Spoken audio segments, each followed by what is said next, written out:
A Letter to God by Gregorio Lopez y Fuentes.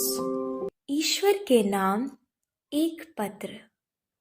The house, the only one in the entire valley, sat on the crest of a low hill.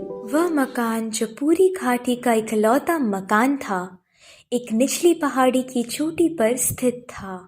From this height, one could see the river and the field of ripe corn dotted with the flowers that always promised a good harvest. इस ऊंचाई से नदी तथा पके हुए मकई के उस खेत को देखा जा सकता था, जो फूलों से भरा था, जिनसे एक अच्छी फसल या पैदावार होने का भरोसा होता था. The only thing the earth needed was a downpour or at least a shower. एकमात्र चीज जिसकी धरती को जरूरत थी, वह थी या तो भारी बारिश या फिर कम से कम एक बौछार.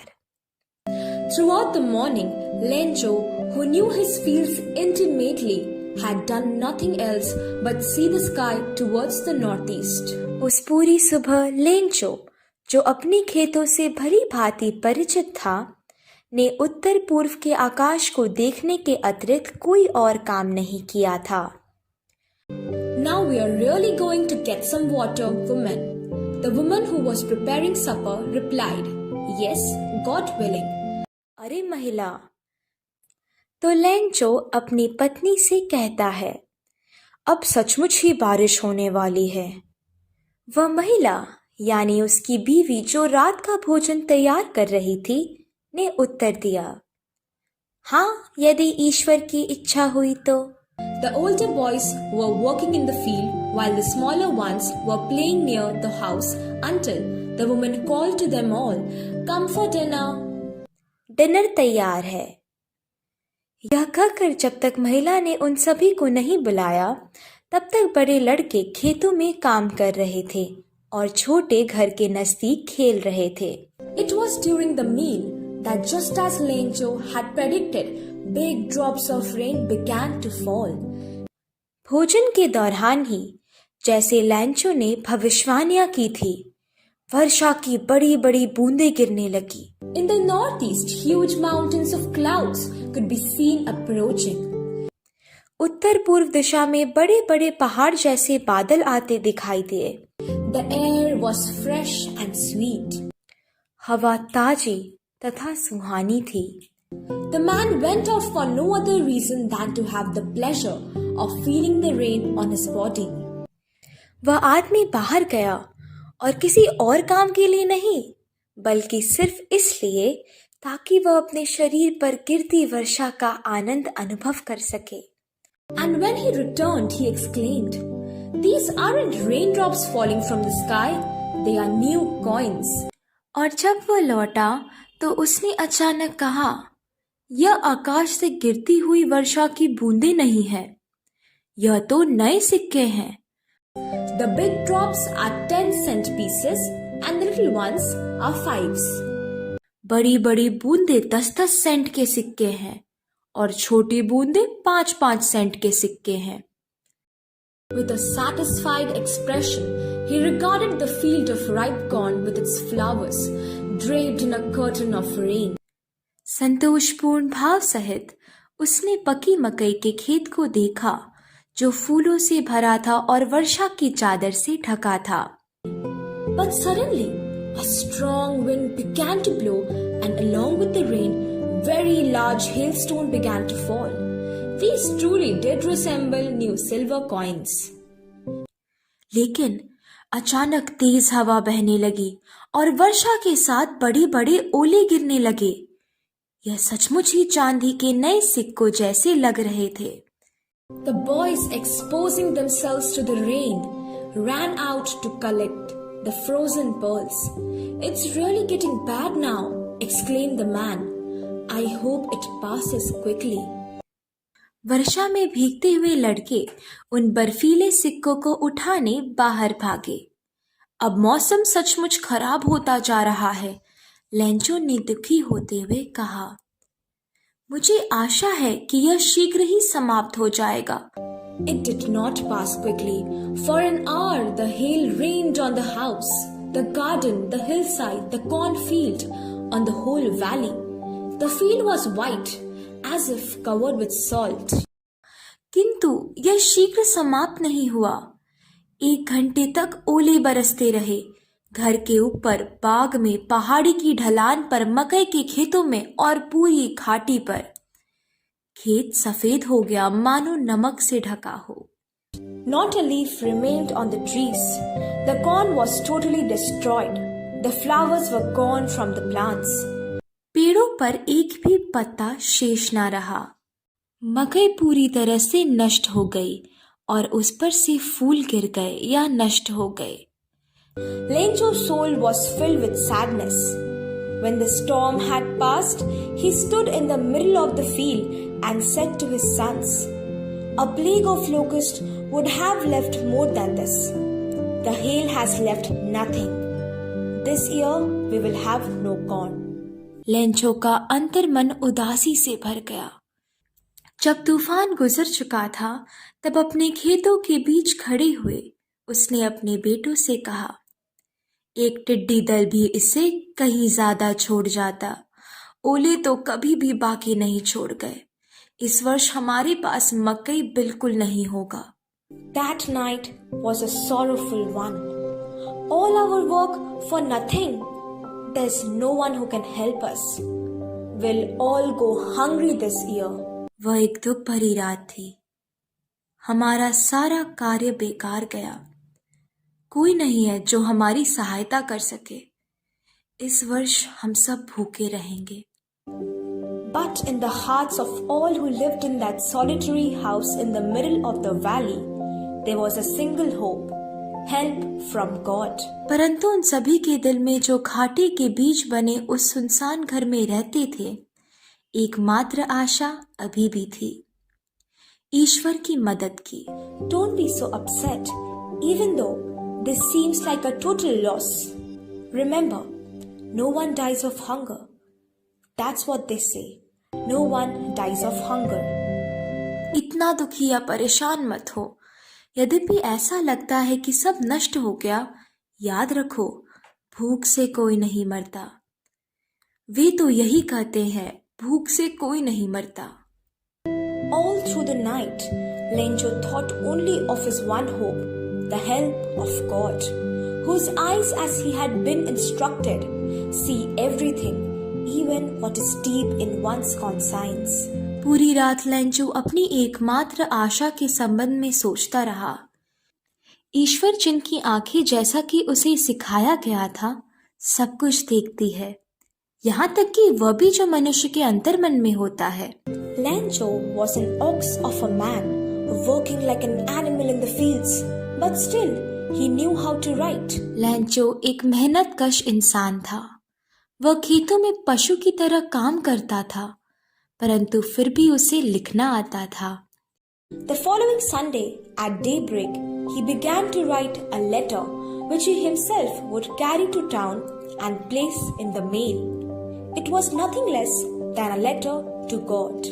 आगामी रविवार के दिन सुबह होते ही वह एक पत्र लिखने लगा, जिसे वह खुद शहर ले जाकर डाक में डालने वाला था। जो वह लिख रहा था वह था खुद ईश्वर के लिए पत्र। God, he wrote, if you don't help me, my family and I will go hungry this year. भगवान, उसने लिखा, यदि आप मेरी मदद नहीं करेंगे तो मुझे और मेरे परिवार को इस वर्ष भूखे रहना होगा। I need 100 pesos in order to sow my field again and to live until the crop comes, because the hailstorm. मुझे अपने खेत को फिर से बोने के लिए और अगली फसल आने तक जीने के लिए 100 पैसे की जरूरत है, क्योंकि ओलों ने, he wrote to God on the envelope, put the letter inside, and still troubled went to the town.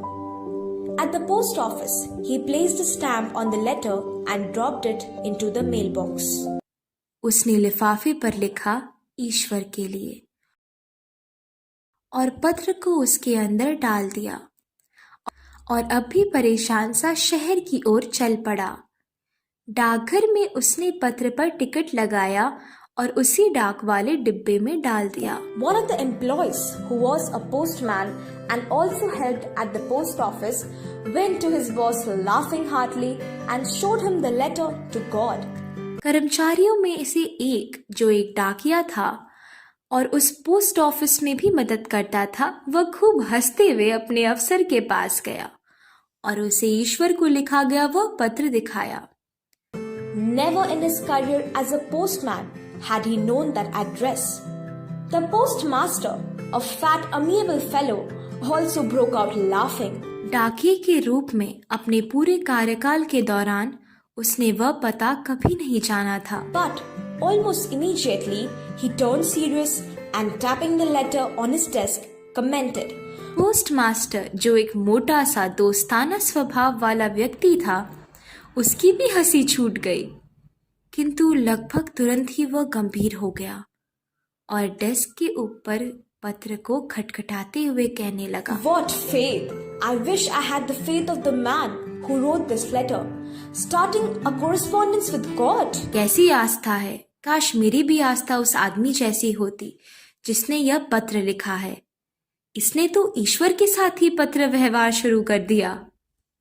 So, in order not to shake the writer's faith in God, the postmaster came up with an idea. Answer the letter. तो लेखक का ईश्वर में विश्वास ना डगमगाने देने के लिए पोस्टमास्टर को एक विचार सूझा।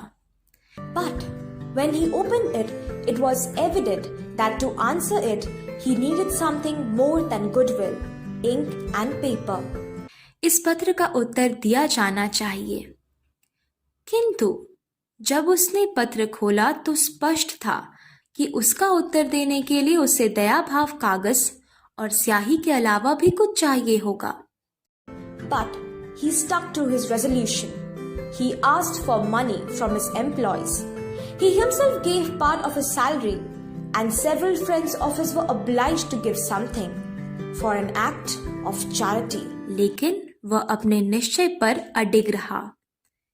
उसने अपने कर्मचारियों से पैसे मांगे, स्वयं भी अपने वेतन का कुछ भाग दिया और उसके अन्य मित्रों को भी दयालुता के इस काम में कुछ देना पड़ा। It was impossible for him to gather together the 100 pesos, so he was able to send the farmer only a little more than half. उसके लिए 100 पैसों को इकट्ठा करना असंभव था, इसलिए वो किसान को आधी से थोड़ा सा अधिक ही भेज पाया। He put the money in an envelope addressed to Lencho, and with it a letter containing only a single word as a signature, God. उसने पैसों को लेंचो का पता लिखे एक लिफाफे में डाला, उस पर और साथ ही एक पत्र पर रख दिया, जिस पर केवल एक ही शब्द हस्ताक्षर के रूप में अंकित था, ईश्वर। The following Sunday, Lencho came a bit earlier than usual to ask if there was a letter for him. आगामी रविवार को लेंचो रोजाना से कुछ पहले ही वहां पहुंच गया, यह पूछने के लिए कि क्या उसके लिए कोई पत्र है। It was the postman himself who handed the letter to him, while the postmaster, experiencing the contentment of a man who has performed a good deed, looked on from his office. डाकिये ने खुद उसे पत्र दिया, जबकि postmaster संतोष भरी निगाह से उसे पोस्ट ऑफिस से देख रहे थे। Lencho showed not the slightest surprise on seeing the money. Such was his confidence. Lencho को पैसे देखकर बिल्कुल आश्चर्य नहीं हुआ, उसका विश्वास ऐसा था। But he became angry when he counted the money. God could not have made a mistake, nor could he have denied Lencho what he had requested. किंतु जब उसने पैसे गिने तो वह क्रोधित हो गया। ईश्वर गलती नहीं कर सकते थे और ना ही वह लेंचो को जो उसने मांगा था देने से मना कर सकते थे। Immediately, Lencho went up to the window to ask for paper and ink. On the public writing table, he started to write, with much wrinkling of his brow, caused by the effort he had to make to express his ideas. तुरंत ही कागज और स्याही मांगने के लिए Lencho खिड़की पर गया। फिर पब्लिक के लिए रखी हुई मेज पर अपनी बाहों पर बल देते हुए जो अपने विचारों को व्यक्त करने के प्रयास में पड़ रहे थे, उसने लिखना शुरू किया।